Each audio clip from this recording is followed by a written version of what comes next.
Say hello to everyone. Hi, this is Chris Lawton with Intuit Health. This is day 2 of me sharing my healing journey with George. I'm going to be really short. I want to say this at the beginning of every video. I've made a commitment for 30 days to share my personal work and my personal healing journey. I have spent decades at this, but recently I've made a commitment to myself and my coach to be a little bit more committed every single day. So I figured that I would share that with you because as a healer and as my business grows, to allow people to know how much I work on my own personal stuff and also to learn my tools so that I can share them with you to help you. I want you to know that it's an important thing as someone who does my job to have a commitment to myself and work on myself so that I am really clear and available to work with you. Okay, so on this second day of recording, I've been trying to think of there's so much. A few highlights of what I do every day is I've been journaling. With my coach, I've been finding the parts of me, it's called parts work, that have been created in the past that help me deal with things. It could be anything. Help me deal with difficult things, help me deal with emotional things. There's little parts of us, parts of our personality that react or protect us or guard us in certain ways that it dictates how we work, how we react to things. So I've been working with the parts of me because those of you who work with me know I talk a lot about belief systems, and our belief systems, which have been created throughout our whole life, right? Our parents, the media, our teachers, those are solid things. And we even forget that I believe this certain thing because this is how I was constructed or programmed. So it's really important to me to kind of deconstruct all of that and really reevaluate, how do I feel now? How do I want to react now?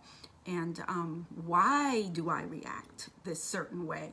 That's the fun part really for me, is to dig deep inside of myself and find those parts that are behaving a certain way. And so this week, well, wait a minute, I want to go back and just keep recapping the things that I do. So I journal. I've been talking to my parts. This week, I've also been diving deep every day. What are you afraid of? Because I wake up and all of us are this, right? Like the big things that we want to do, sometimes fear is in the way and we don't even know it's fear, right? It's not like a ticker tape doesn't go across our head and say, this is fear and this is why you're not going to get this done today.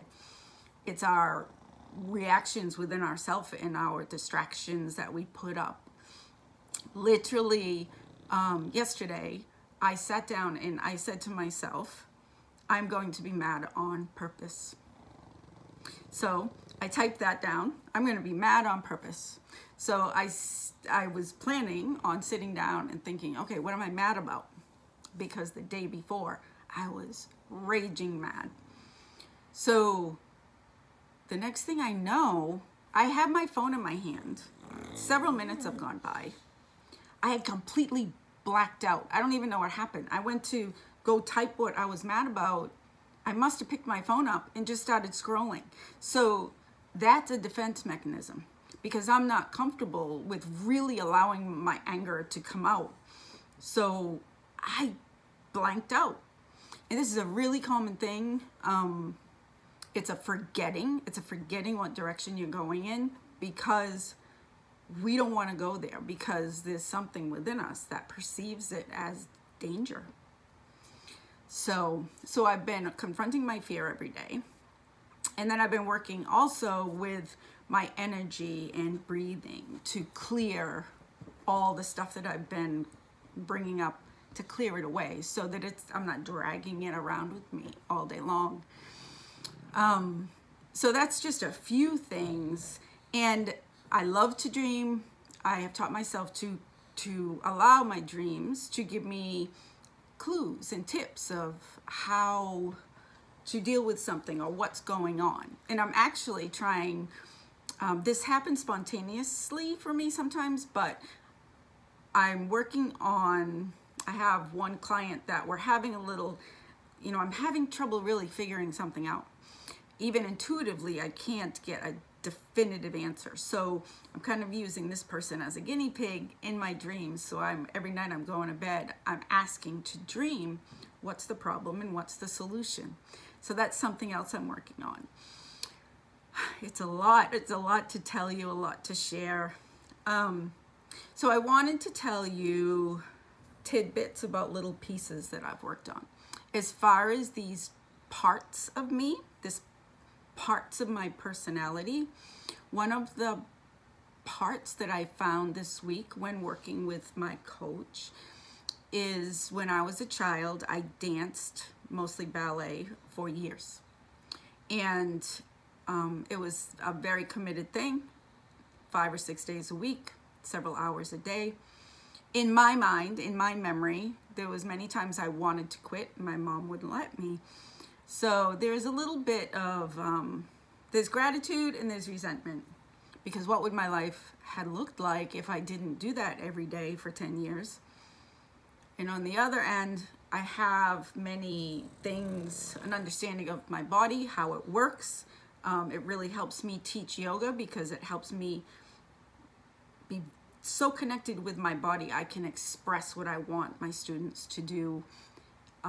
So there's a lot of positives, but there was a lot of resentment with that also. So I found this part of me, some people will relate. You know those parts of you that feel like you have to be perfect? You have to do everything right. No matter how chaotic and disastrous life feels, you got to keep your shit together. If your plate is full or your bottle is full up to the top with stress, you always find a little bit more room for the next stressful thing if you feel like you need to be responsible for that, even though maybe you're not. Or keeping your stuff together when you're doing something you really don't want to do, but you feel like you have to. So this part of mine, I went inside of myself with some meditation, and I was looking for a new part, what I wanted someone to come forward, a part of me to come forward that was, there was part anger, part fatigue, part what's pulling, holding me back. So this part of me was this dancing part of me. And she had on toe shoes, which was something I wore all the time. And she's very poised. And she was the one who, or the part of me that felt I always had to be working. I always had to be moving. I always had to be doing stuff. And so that first day I met her, she looked like a dancer. She was poised and perfect. And she also said that she was my work ethic. So think about that, my work ethic. She was always on. And I do have a pretty good work ethic, especially when I ignore that little wild child inside that doesn't want to be doing work. But then working with this part of me, I called her Ballet because of the ballet dancing aspect. Every day for the last 5 days, I've gone back every morning when I'm doing my journaling to talk to her. So about the third day, I check in with her, and during that time I've been working with, I need to stop constantly moving and stop doing everything that everybody needs and feeling like I need to do everything for everyone. I just need to stop that. So as I started to slow down and confront that aspect of me, couple of days ago, I checked in with her in my mind during meditation. She was taking her toe shoes off and her feet were a mess. And she kind of handed them to me and she said, "I'm exhausted. I'm exhausted. And I knew within myself, because of course this is me, right? But just a piece of me, so I can compartmentalize pieces of me to understand why I do the things I do. I allowed that. I allowed her to take her shoes off.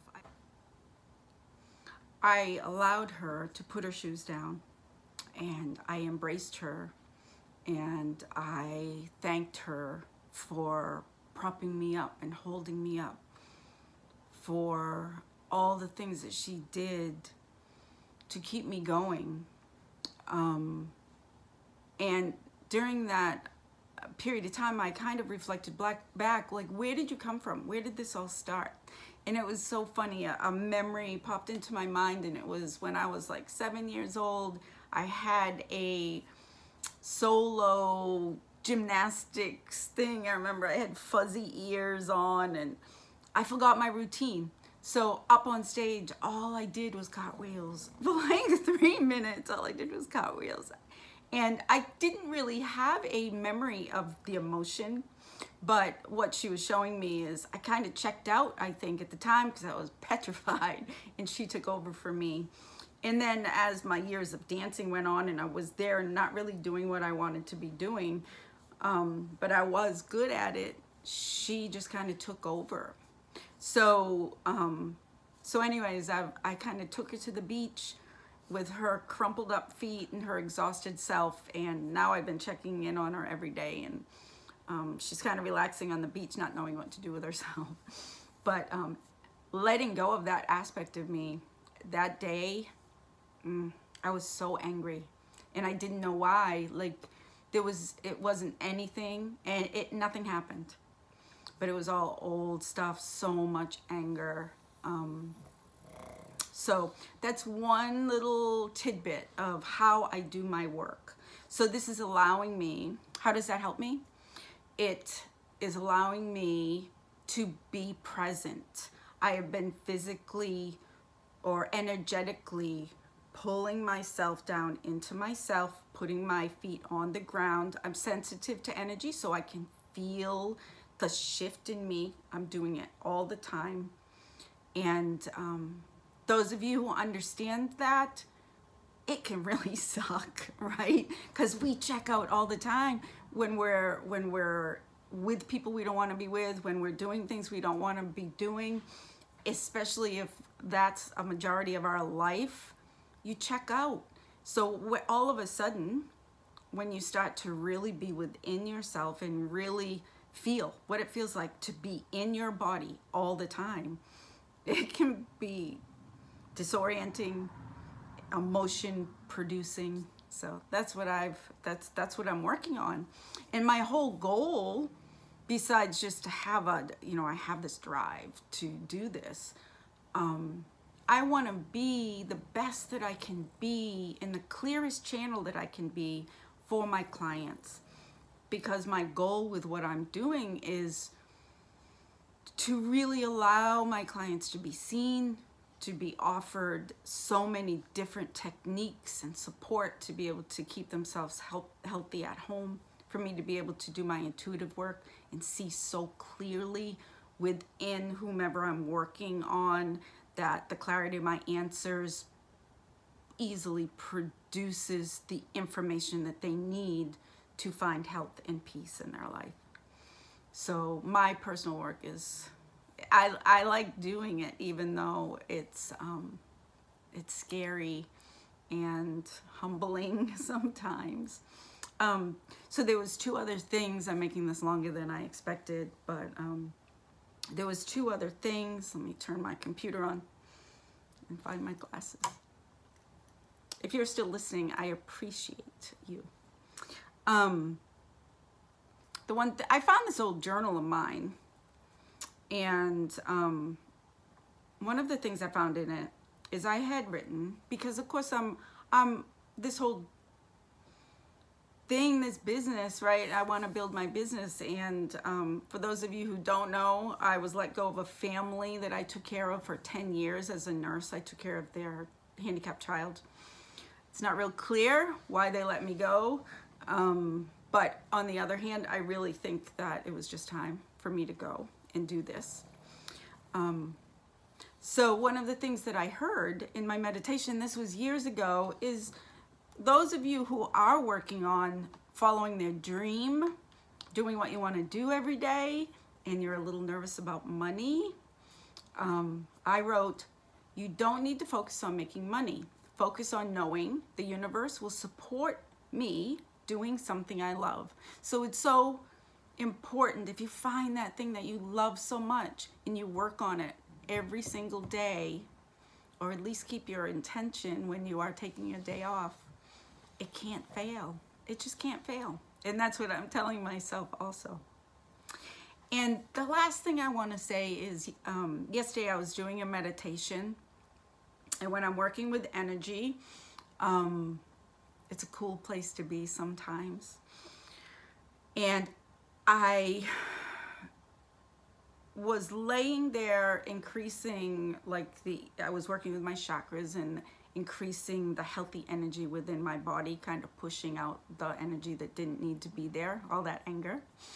And but all of a sudden I felt like I was shot out into space, and I saw all these stars. But then what was happening, I just was like a outsider watching what was going on.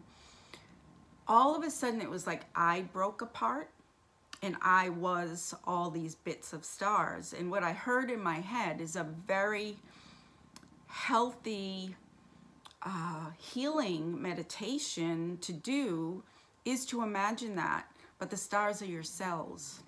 So this is what I did. I just laid there, and as I was breathing, I imagined that all my cells were separating, so that there was millions and millions, or I don't know how many cells are in the body, but all separated. So all the sticky stuff that may accumulate between our cells that may create disease or may create pain, or our emotional blocks, or there's so much, you know, within our bodies. That moment of healing, when all the cells are separated and they just become cosmic.